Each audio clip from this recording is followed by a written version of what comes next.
Hello viewers, I am Mr. Dilip Kumar Pal stand before you with an audio video on the topic Judicial Review Benefits and Problems.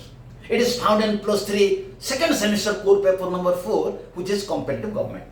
आज हम ए video देखिबा न्यायिक पुनर्वलोकनर उपकार एवं न्यायिक पुनर्वलोकन कि प्रकार समस्या सृष्टि करूछि किंतु न्यायिक पुनर्वलोकनर उपकार एवं यह कि प्रकार समस्या सृष्टि करूछि आमे आलोचना करिया पूर्व मोर छात्र छात्री मानक मो जणाई देबा पे चाहे जे मोर चैनल नंबर हला @dilip kumar pal 9375 ए चैनल रे +2 फर्स्ट एवं +2 सेकेंड ईयर रो राजनीति विज्ञान संबंधी वीडियो गुडी रही अछि उभय इंग्रजी एवं ओडिया एवं +3 स्तर रे +3 सेकेंड सेमेस्टर रो कोर पेपर नंबर 3 एवं 4 रो राजनीति विज्ञान सम्मान संबंधी वीडियो गुडी रही अछि जहा कि जातीय शिक्षा नीति 2020 पर परिवेशित या सहित +3 फर्स्ट सेमेस्टर रो परिवेश विज्ञान संबंधी वीडियो एवं +3 थर्ड सेमेस्टर और 6th semester ethics and values एवं राजनीति विज्ञान सम्मान संबंधी वीडियो गुडी को ए चैनल रही अछि तेणु मोर छात्र छात्री मान अनुरोध जेकोसी विषय वीडियो आवश्यक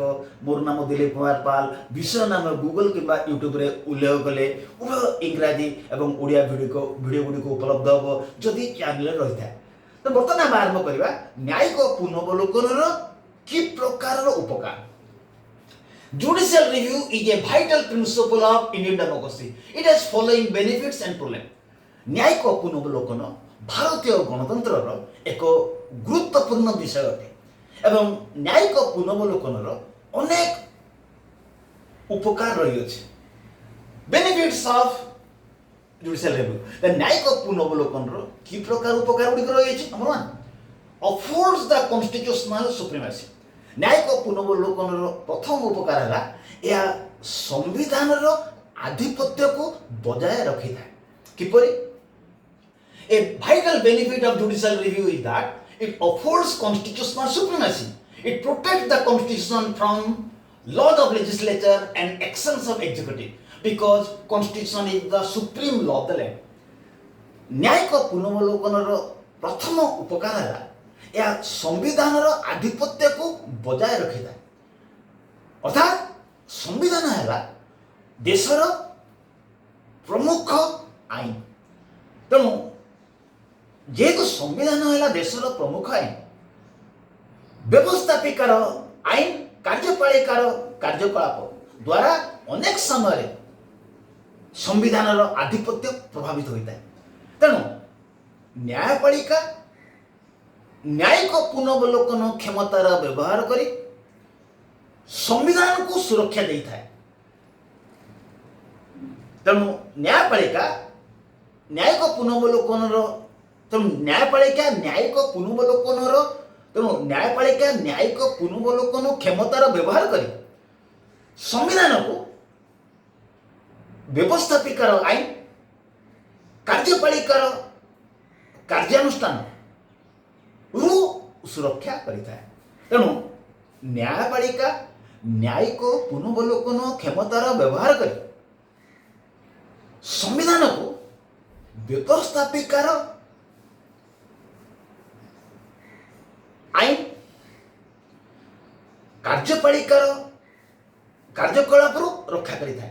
तेणु न्यायिक पुनर्वलोकनर प्रथम उपकार है न्यायिक पुनर्वलोकन संविधान को सुरक्षा देता है. केउठारु व्यवस्थापिकार खराब आईन एवं कार्यपालिकार अत्यधिक कार्यकलाप रक्षा करता है. तेणु न्यायिक पुनर्वलोकन प्रथम उपकार है यह संविधान सुरक्षा करता है. यार द्वितीय उपकार है चेक्स एंड बैलेंसेस. यह नियंत्रण एवं भारसाम्य रक्षा करता है. किपरि another benefit of judicial review is that the judiciary by using judicial power to check the power of executive and legislature so that they cannot become too powerful. ताले न्यायपालिका न्यायिक पुनर्वलोकन क्षमतार व्यवहार करी व्यवस्थापिका एवं कार्यपालिका को क्षमतार दुरुपयोग न करिया पाई चेष्टा करिता. ताले न्यायपालिका न्यायिक पुनर्वलोकन क्षमतार व्यवहार करी व्यवस्थापिका एवं कार्यपालिका को अत्यधिक अत्यधिक क्षमता व्यवहार करिबारो दूरी रखी थाए। तेणु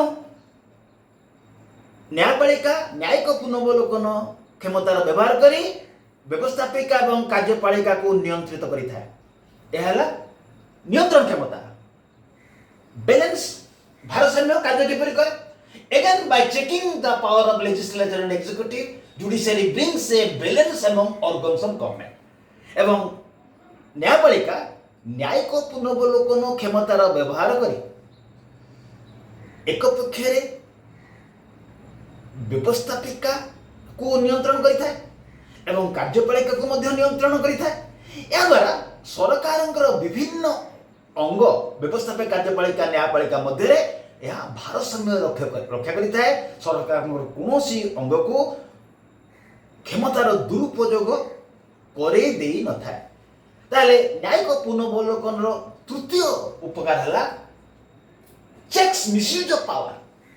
क्षमतार दुरुपयोग न करिया पई क्षमतार दुरुपयोग को यह नियंत्रण करिଥାଏ। किपरि another benefit of judicial review is that judiciary, by exercising the power of judicial review, it checks the misuse of power by legislature and executive. It checks the government to become despotic. न्यायिक पुनर्वलोकन अन्य एक उपकार है न्यायपालिका न्यायिक पुनर्वलोकन क्षमतार व्यवहार करी एक पक्षरे व्यवस्थापिका अन्य पक्षरे कार्यपालिका को क्षमतार दुरुपयोग न करिया पई पदक्षेप नहीं थाए। एवं न्यायपालिका न्यायिक पुनर्वलोकन क्षमतार व्यवहार करी सरकार को स्वेच्छाचारी करिया पई सुजोग दे न थाए। एवं न्यायिक पुनर्वलोकन चतुर्थ उपकार है प्रोटेक्ट सिटीजन्स राइट। लोक मानकर अधिकार गुडी को सुरक्षा करिଥାଏ। किपरि judicial review acts as safeguard against government actions that violates rights and liberty of individuals guaranteed by the constitution. न्यायिक पुनर्वलोकन अन्य एक उपकार है न्यायिक पुनर्वलोकन क्षमता लोक मानकर अधिकार गुडी को सुरक्षा देता है। कारण न्यायपालिका न्यायिक पुनर्वलोकन क्षमतार व्यवहार करी व्यवस्थापिका एवं कार्यपालिका को लोक मानकर मौलिक अधिकार बा अनन्य अधिकार को क्षुण्ण हेबा पाई दिए नहीं। ताले न्यायपालिका न्यायिक पुनर्वलोकन क्षमतार व्यवहार करी लोक मानकर अधिकार को क्षुण्ण करिया पाई सुजोग दिए नहीं। कारण अनेक समय रे व्यवस्थापिका रो शिक्षाचारी आईन कार्यपालिका रो शिक्षाचारी कार्यकलाप द्वारा लोक मानकर मौलिक अधिकार क्षुण्ण होबार संभावना था। तेणु न्यायपालिका न्यायिक पुनर्वलोकन क्षमतार व्यवहार करी व्यवस्थापिका को निष्ठुर आईन करने सुजोग दिए ना जहाद्वारा कि लोक मानकर अधिकार प्रभावित हो कार्यपालिका को स्वेच्छाचारी भाव कार्य करने सुजोग दिए ना जहाद्वारा कि लोक मानकर मौलिक अधिकार क्षुण्ण हो। तेणु न्यायिक पुनर्वलोकन लोक मानकर अधिकार को सुरक्षा देता है। यार पंचम उपकार है मेंटेन फेडरल बैलेंस संघीय भारसाम्य रक्षा करता है। किपरि judicial review helps to solve problems relating to division of powers between central and state government. By this it maintains federal balance. न्यायिक पुनर्वलोकन अन्य एक उपकार है यह संघीय व्यवस्थार भारसाम्य रक्षा करता है। कारण संघीय व्यवस्था रे केंद्र सरकार राज्य सरकार मध्य क्षमता बंटन होता है।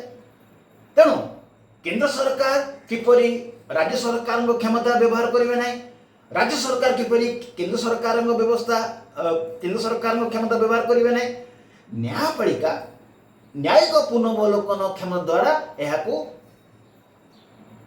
दृष्टि देता है। तेणु न्यायिक पुनर्वलोकन क्षमता तेणु न्यायिक पुनर्वलोकन संघीय व्यवस्थार भारसाम्य रक्षा करता है। न्यायपालिका न्यायिक पुनर्वलोकन क्षमता व्यवहार करी केंद्र सरकार और राज्य सरकार मध्य जो क्षमता बंटन होता है निरीक्षण करें। केंद्र सरकार राज्य सरकार क्षमता केंद्र सरकार राज्य सरकार क्षमता हस्तक्षेप करें ना कि राज्य सरकार केन्द्र सरकार क्षमतार हस्तक्षेप करें ना। यह न्यायपालिका न्यायिक पुनर्वलोकन क्षमतार व्यवहार करी दृष्टि देता है। एवं न्यायिक पुनर्वलोकन अन्य एक उपकार है इंडिपेंडेंस ऑफ जुडिशियरी। यह न्यायपालिकार स्वाधीनता को रक्षा करता है किपरि by checking the executive and legislature from encroaching upon the judiciary's jurisdiction. It helps to secure the independence of the judiciary. न्यायिक पुनर्वलोकन अन्य एक उपकार है न्यायपालिका न्यायिक पुनर्वलोकन क्षमतार व्यवहार करी व्यवस्थापिका एवं कार्यपालिका किपरि न्यायालयर क्षमतार हस्तक्षेप करिवे नाही ता दृष्टि देता है। तेणु न्यायपालिका न्यायिक पुनर्वलोकन क्षमतार व्यवहार करी दृष्टि देता है जे किपरि व्यवस्थापिका एवं कार्यपालिका न्यायपालिकार क्षमतार हस्तक्षेप करिवे नाही। या द्वारा न्यायिक पुनर्वलोकन क्षमता न्यायपालिकार स्वाधीनता को रक्षा करता है। न्यायिक पुनर्वलोकन अन्य एक उपकार है प्रोटेक्टिंग ऑफ माइनॉरिटी राइट्स। संख्यालघु लोक मान अधिकार को रक्षा करता है किपरि judiciary protects minority rights by oppressive legislations of majority group. न्यायिक पुनर्वलोकन क्षमता द्वारा संख्यालघु लोक मान अधिकार सुरक्षित होता है। कारण न्यायपालिका न्यायिक पुनर्वलोकन क्षमतार व्यवहार करी दृष्टि देता है किपरि संख्या गरिष्ठ गोष्ठी संख्यालघु गोष्ठी मानकर अधिकार को नष्ट न करि पारते। अर्थात जो समय न्यायपालिका हृदबोध करिथाय जे संख्यागरिष्ठ गोष्ठी संख्यालघु गोष्ठी मानकर अधिकार को क्षुण्ण करने ପାଇଁ प्रयास करुचंती ताले न्यायपालिका न्यायिक पुनर्वलोकन क्षमतार व्यवहार करी संख्यागरिष्ठ लोक माननकु संख्यालघु लोक मानकर अधिकार को क्षुण्ण हेबा ପାଇଁ सुযোগ दिए नहीं। एवं न्यायिक पुनर्वलोकन क्षमतार अन्य एक उपकार है एकाउंटेबिलिटी एंड ट्रांसपेरेंसी दायित्वशीलता एवं स्वच्छता। न्यायिक पुनर्वलोकन दुईटी कार्य करिथाय दायित्वशीलता एवं स्वच्छता किपरि by judicial review the government is accountable to people. न्यायिक पुनर्वलोकन क्षमता व्यवहार करी न्यायपालिका दृष्टि देता है किपरि सरकार लोक माननकु उत्तरदायी हेबे। या सहित न्यायिक पुनर्वलोकन क्षमतार व्यवहार करी न्यायपालिका दृष्टि देता है सरकार किपरि स्वच्छता रक्षा करिवे सरकार किपरि गोपनीयता रक्षा करिवे नाही। The government maintain transparency not secrecy. तेणु न्यायपालिका न्यायिक पुनर्वलोकन क्षमतार व्यवहार करी दृष्टि देइथांती सरकार किपरि लोक मानक निकट उत्तरदायी हेबे। अन्य पक्षरे सरकार किपरि स्वच्छता रक्षा करिवे अर्थात सरकार ठारू जेकोसी तथ्य जो समय मगा सरकार किपरि से तथ्य को तत्क्षणात् प्रदान करें। ताले आमे देखिले न्यायिक पुनर्वलोकन 8टी उपकार। प्रथम देखिए न्यायिक पुनर्वलोकन अनेक प्रकार समस्या सृष्टि करिଥାଏ। प्रॉब्लम्स ऑफ जुडिशियल रिव्यू न्यायिक पुनर्वलोकन कि प्रकार समस्या सृष्टि करिଥାଏ। प्रथम समस्या फ्रीक्वेंट इंटरफेरेंसेस बारंबार हस्तक्षेप। Some critics view that by frequent judicial interventions in the work of legislature and executive, these organs cannot function freely. न्यायिक पुनर्वलोकन क्षमतार प्रथम समस्या है अनेक समय न्यायपालिका न्यायिक पुनर्वलोकन क्षमतार अत्यधिक व्यवहार करिଥାଏ। अर्थात केतेक समालोचक मान मतरे न्यायपालिका न्यायिक पुनर्वलोकन क्षमतार अत्यधिक व्यवहार करी व्यवस्थापिका एवं कार्यपालिकार कार्य हस्तक्षेप करिଥାଏ। या द्वारा व्यवस्थापिका एवं कार्यपालिका मुक्त भाव कार्य करि पारंते नाही। ताले न्यायिक पुनर्वलोकन प्रथम समस्या है न्यायिक पुनर्वलोकन क्षमता द्वारा अनेक समय न्यायपालिका कार्यपालिका एवं व्यवस्थापिकार कार्य हस्तक्षेप करिଥାଏ। या द्वारा व्यवस्थापिका एवं कार्यपालिका मुक्त भाव कार्य करि पारंते नाही। यह प्रथम समस्या। या द्वितीय समस्या है फियर ऑफ जुडिशियल ओवररीच। न्यायिक पुनर्वलोकन क्षमता अनेक समय न्यायिक पुनर्वलोकन क्षमता द्वारा अनेक समय न्यायपालिका अत्यधिक क्षमता व्यवहार करिଥାଏ। Some critics view that by judicial overreach or excess power of judiciary, there will be interferences in the work of executive and legislature. केतक समालोचक मान मତରେ न्यायिक पुनर्वलोकन क्षमता द्वारा न्यायपालिका अनेक समय अत्यधिक क्षमता व्यवहार करिଥାଏ। या द्वारा न्यायपालिका व्यवस्थापक एवं कार्यपालिकार क्षमतार हस्तक्षेप करिଥାନ୍ତି। या द्वारा व्यवस्थापिका एवं कार्यपालिका रो सम्मान स्वाभिमान प्रभावित होता है। तेणु केतक समालोचक मान मतरे न्यायिक पुनर्वलोकन क्षमता जहाँ न्यायपालिका हस्ତରେ थाए यह द्वारा न्यायपालिका अत्यधिक क्षमतार व्यवहार संभावना थाए। यह द्वारा कार्यपालिका एवं न्यायपालिकार क्षमता प्रभावित होता है।